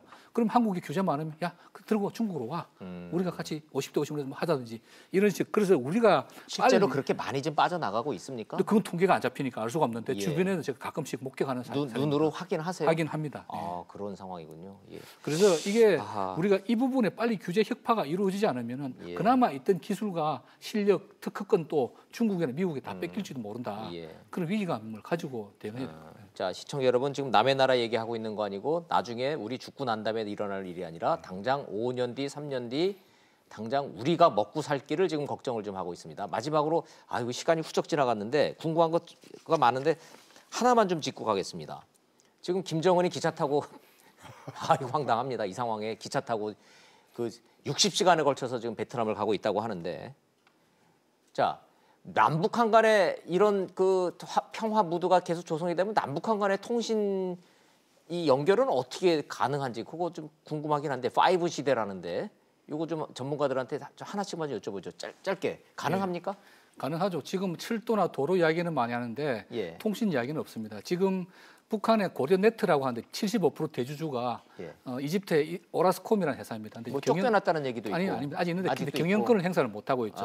북한이 투명한 사회가 아니기 때문에. 그래도 북한도 핸드폰이 500만 명이 넘는다며요. 뭐 그런 이야기도 있죠. 그런데 이제 중국 아직 3G WC 대면인데 우리나라에는 3G 시대 이미 지나갔잖아요. 그러면 단말기 비싼데 한국의 남한에 중고 단말기 같은 모아가지고 이렇게 리퍼브시 해가지고 북한에 수출할 수 있고 한국의 3G 장비를 뜯어서 북한에 넣을 수도 있고 그래서 지금 북한에도 통신회사가 한국처럼 3개가 있습니다. 물론 80% 이상의 고객은 아까 말씀드린 그 오라스콤이 합작회사인 고려네트가 갖고 있지만 그래서 한국의 통신 3사가 북한 통신 3사랑 합작하든지 뭐 지분 인수하든지 해서 그 북한이 지금보다 좀 더 투명하고 뭔가 투자 원금에 대한 보장만 있다 그러면은 한국 통신이 세계에서 가장 앞서 있지 않습니까? 인프라는.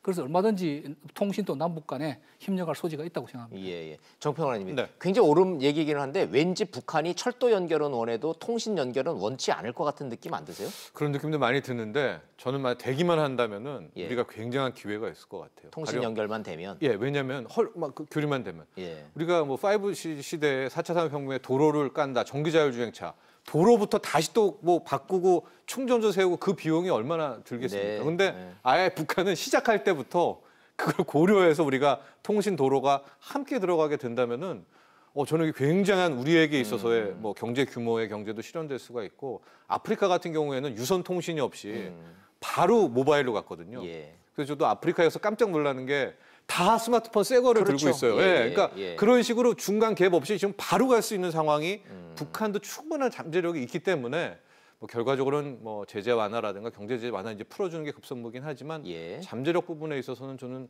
뭐 한국 산업에도 굉장히 긍정적이라고 봅니다. 동의하십니까? 통신 연결? 통신 남북한 연결, 통신 연결. 지금 북한이 제일 부족한 게 전기거든요. 그리고 예. 송배전이 깔리기 시작하면 송배전선을 통해서 모든 정보와 그다음에 지금 말하는 모든 기술들이 같이 올라가기 예, 때문에 예. 북한이 원하는 걸 해주면서 우리는 갖다 통신만 얹히면 되는 거거든요. 전기가 연결되면 통신도 연결되는 거다. 그냥 바로 그 선 이용하면 됩니다. 선으로 예. 자, 남북 방송통신 교류 개정안 발의가 돼 있습니다. 그래서 통신의 연결이 세상을 어떻게 바꾸는가. 남북한 간에도 거대 담론이 아니라 이런 구체적이고 실질적인 기술의 연결이 남북한 간의 상황을 한반도의 운명을 바꿀 수도 있다는 얘기까지 해봤습니다.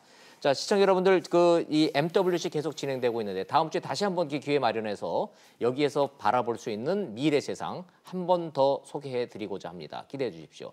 오늘 말씀해 주셔서 정리하겠습니다. 최양호 고문님, 김현학 교수님, 정철진 평론가님이셨습니다. 고맙습니다.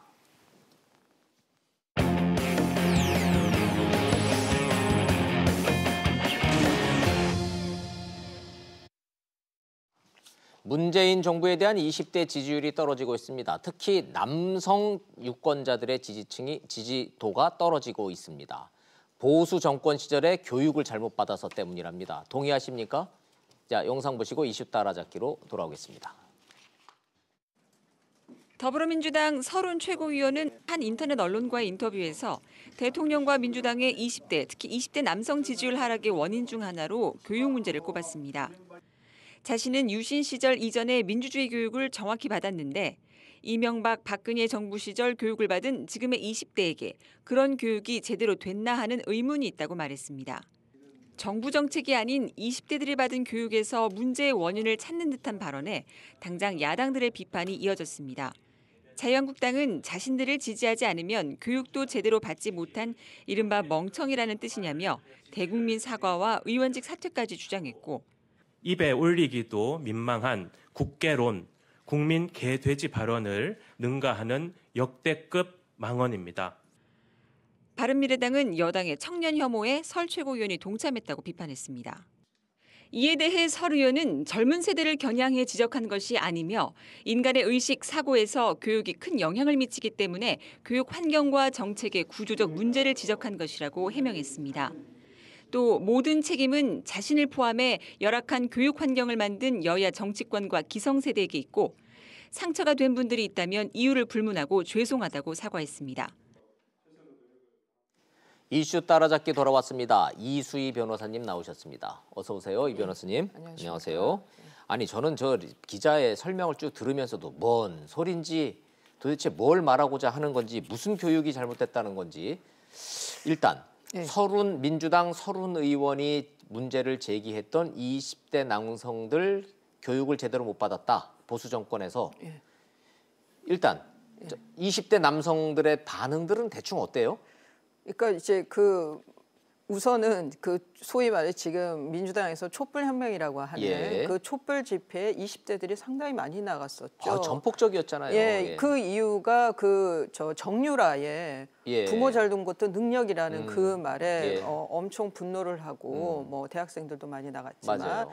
그래서 그렇게 해서 탄생한 정권이기 때문에 그래서 댓글에서 이제 교육 잘 못 받아서 내가 민주당을 찍었다. 그러니까 내가 못 배워서 민주당 찍었다 뭐 이런 반응을 예, 그런 반응들을 내놓는 거죠. 근데 이제 서른 의원의 경우에 지금 민주당의 최고위원이고 사선 의원입니다.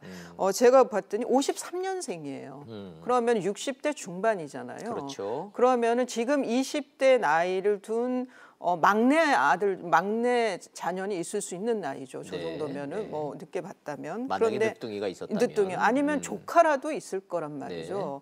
그러면은 지금 20대들이 얼마나 불안한 세대인지를 충분히 공감할 수 있었을 텐데 이걸 왜 과거에 그러니까 지금 20대가 90년대 출생이니까 뭐 이명박 박근혜 정권 때 그 초중고 교육을 받은 아이들이다. 그러니까 그때 무슨 민주주의 교육을 받았겠느냐. 민주주의 가치에 대한 교육을 제대로 받지 못한 세대들이다. 이런 뜻이잖아요. 예, 근데 그 앞서 왜 그럼 이런 얘기가 나왔느냐.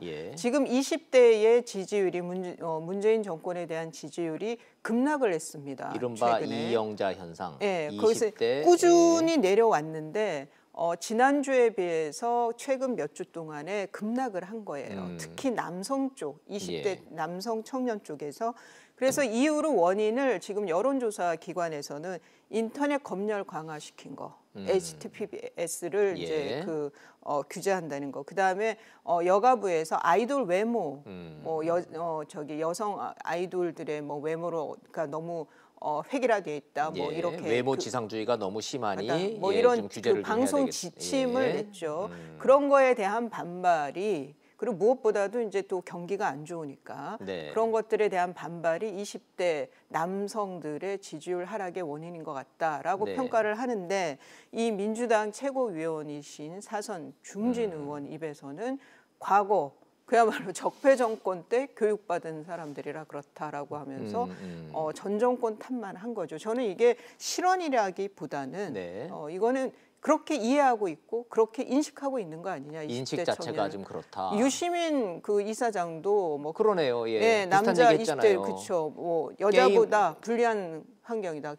게임하고 축구나 보고 그러기 때문에 민주주의에 대해서 깊이 생각을 20대 남자들은 잘 그러니까 경쟁에서 밀리는 게 마치 게임 해야 되고 축구 봐야 되는 그 성향 때문에 경쟁에서 밀리는 것처럼 여성들한테 밀리는 거다. 개인 탓을 해왔단 말이죠. 그런 것이 지금 20대가 갖고 있는 고민을 전혀 공감하지 못하고 또 하나는 천덕꾸러기 취급을 하는 것 같아요. 그러게요. 우리 잘하고 있는데 다른 데서는 지지율 좋은데 왜 유독 당신네들만 요 세대만 이러냐 이거 못 배워서 그런 거다 뭐 이런 식이 돼버린 거잖아요. 전체적으로 골고루 다 지지율이 나오고 있는데 20대 남성층에서 유독 지지율이 빠지는 거는 그들이 교육을 받지 못한 멍청해서 그렇다 뭐 이렇게 받아들이는 것 같아요. 20대 네티즌들은.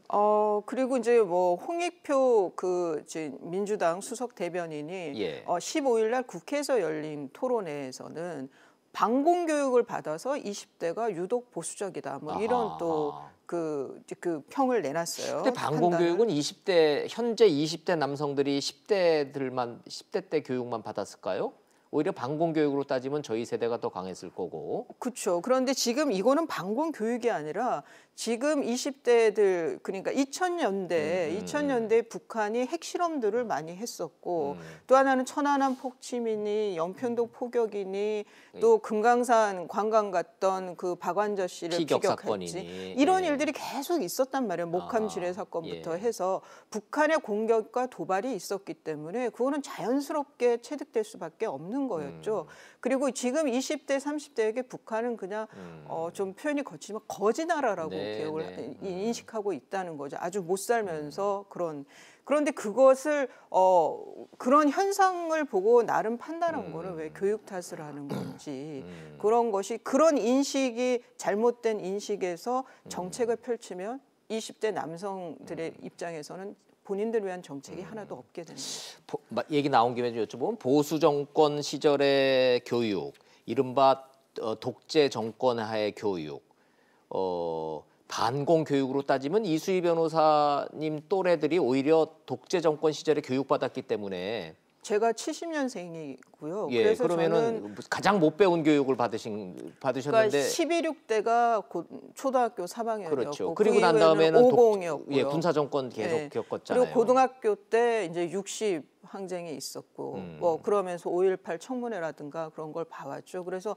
저는 좀 역사의 그 큰 격변기들을 어린 나이지만 봐오면서 뭐 사회 변화라든가 어떤 뭐 진보적인 사고와 보수적인 사고를 다 같이 하고 있는 건데. 그럼 그런 교육, 그런 시절에 교육받은 이 세대들이 민주화에 대한 열망이 가장 높았던 세대 아닙니까? 현재도 그렇고요. 그러니까 이제 그 지금 20대에 대해서 그 사회학자들이 좀 관심을 갖고 볼 필요가 있습니다. 그 제가 지금 한국 나이로 50인데요. 제 친구들이 이제 좀 아이를 일찍 낳은 결혼을 좀 20대 한 친구들은 20대 아이들이 있는 거죠, 자녀들이. 예.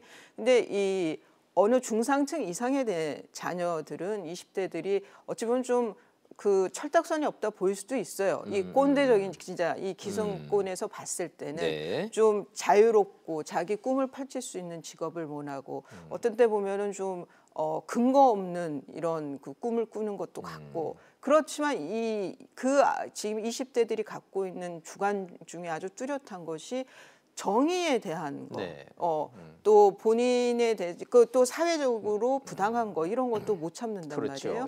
그런데 그거는 중상층 이상일 때고 그 아래에 그 경제적으로 상당히 어려운 친구들은 우선은 이 취업이라든가 아니면 고시를 통해서 신분 계층이 이동할 수 있는 계층이 사다리가 사라졌죠. 그러니까 대학 때부터 우선 학자금 대출을 받아가지고 그래서 제가 상담 같은 걸 해보면은 기본이 3천 이상의 부담을 갖고 있더라고요. 그러면 그거 한 10년을 갚아야 돼요. 그러게요. 예, 그리고 나서 또 취업하는 것도 우선 바늘구멍이죠. 그것도 공정하지 않다는 증거들이 너무 많잖아요. 공공기관 같은 데 나오면. 또 하나는 이제 부동산. 지금 60대 어르신들, 60대 분들 같은 경우에는 그래도 부동산 그 앙등기가 있었어요. 시가가 들쭉날쭉했지만 그 시점만 잘 잡으면 부동산으로 돈을 벌 수 있던 세대예요. 아니면은 착실히 돈 모았으면은 집 한 채는 갖고 있을 수 있는. 지금 20대는 그게 불가능하단 말이죠. 뭐 정의롭지 못하다, 불의하다라는 거에 대한 분노와 적개심이나 여기를 바로잡아야 되는 열망은 그 어떤 세대보다 지금 20대들이 그게 결코 덜하지 않을 텐데 잘 배우질 못하고 교육을 못 받아서 민주주의에 대한 기본적인 가치가 없다라고 폄하를 하는 거는 그건 20대들로서는 동의하기 어렵다는 생각은 드네요. 너 탓이다가 되는 것도 네가 잘못했다, 네가 교육을 잘못 받았다 너가 그러면 생각을 잘못하는 거야, 뭐 이런 거니까. 그러게요. 이렇게 뭐 자꾸 가지치러 들면 안 되는데 요즘은 여야가 서로 자살골 놓기 경쟁하는 것 같아요. 그러면 정말 피곤한 거는 국민들 입장에서 좀 피곤하죠. 자, 이번에는 그럼 자유한국당 상황으로 좀 가보겠습니다. 전당대회 이제 이틀 남았는데 3위라고 생각됐던 김진태 후보가 2위라고 여겨졌던 오세훈 후보를 오히려 더 앞섰다라는 여론조사 결과가 나왔다면서요? 예, 이게 이제 갤럽의 여론조사, 리얼미터는 리얼미터 조사인데요. 지금 글쎄 지금 오늘도 당 안에서 좀 여러분들에게 질문을 해봤는데 설마라고 얘기를 해요. 저게 아마 오차범위 아닐 겁니다. 두 후보가. 그런데 문제는 지금 한교안 후보의 경우에 60%대는 지금 꾸준하게 다른 여론조사에서도 꾸준히 나오는 것 같고요. 김진태, 오세훈 두 후보가 엎치락뒤치락 하는 것 같은데 문제는 그러니까 뭐 오늘 내일 여론조사, 일반 여론조사 결과가 또 여론조사를 하고 있습니다. 이게 이제 전대 때 반영이 될 텐데 만일 정말 오세훈 후보가 저렇게 3위가 된다라고 했을 때 그것도 한 15%대 득표를 통해서라고 했을 때 앞으로 자유한국당의 진로에 대해서 정말 많은 분들이 국민들이 보겠죠. 전당대회는 자유한국당 지지자들만 모이는 당원들과 여론조사 결과니까 자유한국당 지지층인 25%의 국민들이 그 중에서 누구를 뽑는가는 선택의 문제고 자유의 문제지만 이 탄핵을 부정하고 극우로 가야 되겠다라고 주장하는 김진태 후보가 개혁 보수를 주창하고 있는 오세훈을 이긴다? 자, 그 다음에 이제 당이 어디로 가는지는 불보듯 이제 뻔한 거죠. 근데 이게 지금 어떤 분들은 트럼프 현상, 뭐 김진태 후보에 대해서 그렇게 얘기를 하는데 저는 좀 차이가 있다고 보입니다. 트럼프 후보가 이 후보가 내세운 거는 미국이 먼저다잖아요. 그렇죠. 미국이 먼저라는 거고요. 그래서 누구도 말을 못했지만 뭐 멕시코에서 월경하고 이런 사람들에 대해서 불만들이 있었단 말이에요. 근데 대놓고 말은 못했지만 그렇죠. 그런 것들을 얘기를 해준 거거든요. 그런데 지금 김진태 후보는 그거는 아니에요. 그건 지금. 아니죠. 예, 그래서 이걸 뭐 트럼프 현상하고 같이 볼 거는 좀 아닌 것 같고 정말 저러다가 자유한국당이 계속 고립이 된다라고 했을 때 한국 정치의 보수가 어디로 가느냐는 근본적인 문제 제기랑 고민이 같이 또 돼야 될 것 같습니다. 중도 보수는 어디로 갈 것인가? 중도 보수는 다시 또 자유한국당을 떠나야만 하나? 뭐 이제 이런 화두로 이제 이어질 것 같아서 한번 봤는데 뭐 오늘도 여론조사 계속되고 있고 이제 전당대회 며칠 남지 않았으니까 뭐 결과 좀 지켜보죠 뭐. 자, 이것도 주말 내내 또 떠들었던 거라 이거 100마디 필요 없고 먼저 저희가 이 녹취록 한번 좀 보여드리고 그리고서는 다시 이야기를 나눠가도록 하겠습니다. 한번 들려주세요. 진짜 찍었어야지. 안돼. 아이고. 야, 준이야.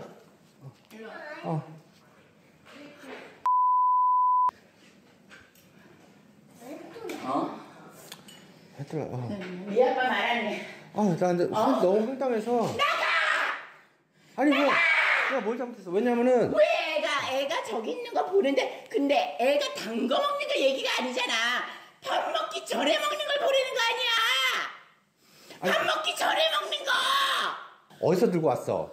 밖에서 들고 왔어. 내가 밥 먹기 전에 먹지 말라고 그랬어. Jonah, you heard too, right? I keep on telling him not to eat before dinner. You heard, right? The jelly. 그거 계속 얘기했어. 그 지도 알아. 근데 먹고 싶으니까 그거는 먹지 말라고 자기가 옆에서 얘기를 해야 되는 거야. 끝나고 먹으라는 거야. 끝나고. 근데 그거 다 부신 건 뭐야 이거? 네가 딴 소리를 하니까 그렇지. 네가 딴 소리를 하니까. 아니. 네가 좀 쓸데없는 소리를 하니까. 아니 그거. 아유 좀 불편하네요 듣기가 좀 그만 들어야 되겠습니다. 예. 뭐 유튜브를 통해서 좀 너무나 많이 이제 번졌고 미국의 CNN 방송이 또 저걸 또 보도를 했더군요. 예, 미국 방송에까지 대한항공 일가의 저 고성과 저 이 폭력성. 자, 이게 국민적 분노니 뭔지를 떠나서 이건 기본적으로 개인사 아닙니까? 가정 내에서 벌어진 일이잖아요. 예, 근데 이제 그 남편이 그러니까 조현아 부사장의 남편이 언론 인터뷰를 하면서 이제 영상까지 공개가 된 건데 이거 두 사람이 지금 이제 조현아 부사장하고 남편은 이제 성형외과 의사로 알려져 있죠.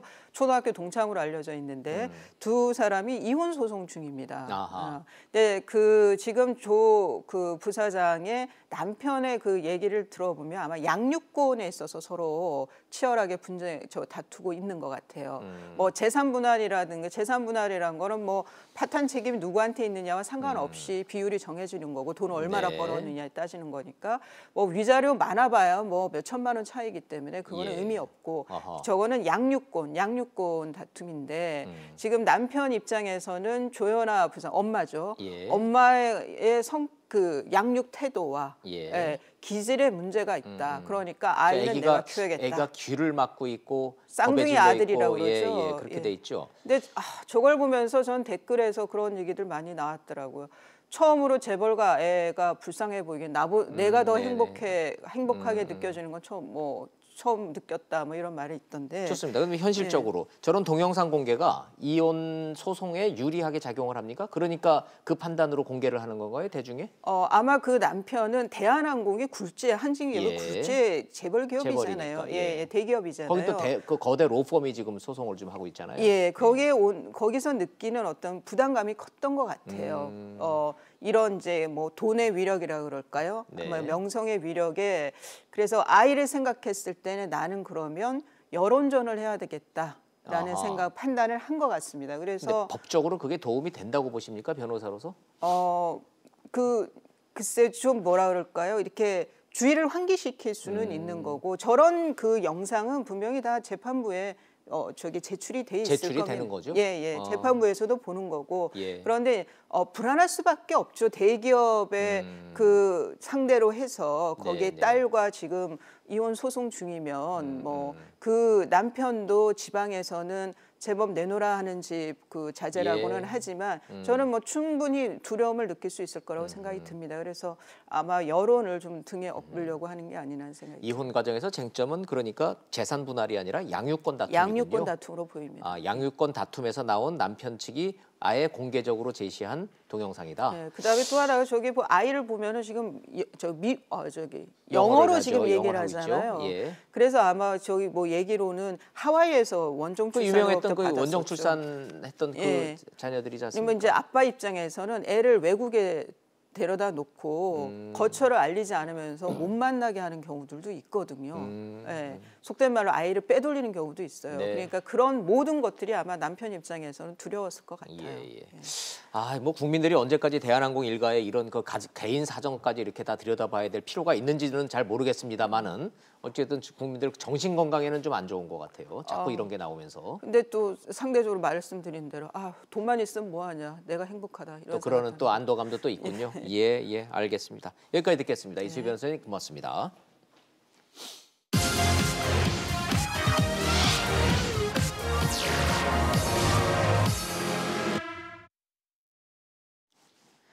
(5G로) 상징되는 4차 혁명, 증기기관 산업혁명보다 몇 배 빠르고 큰 변혁이랍니다.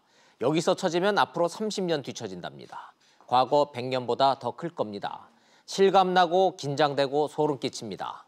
이런 세상에 정상회담 한다고 기차 타고 60시간 가는 김정은, 이런 나라랑 비핵화 협상해야 하는 기구한 운명의 한반도입니다. 어쩌겠습니까? 상대가 있으니 맞춰가며 해야 되겠죠.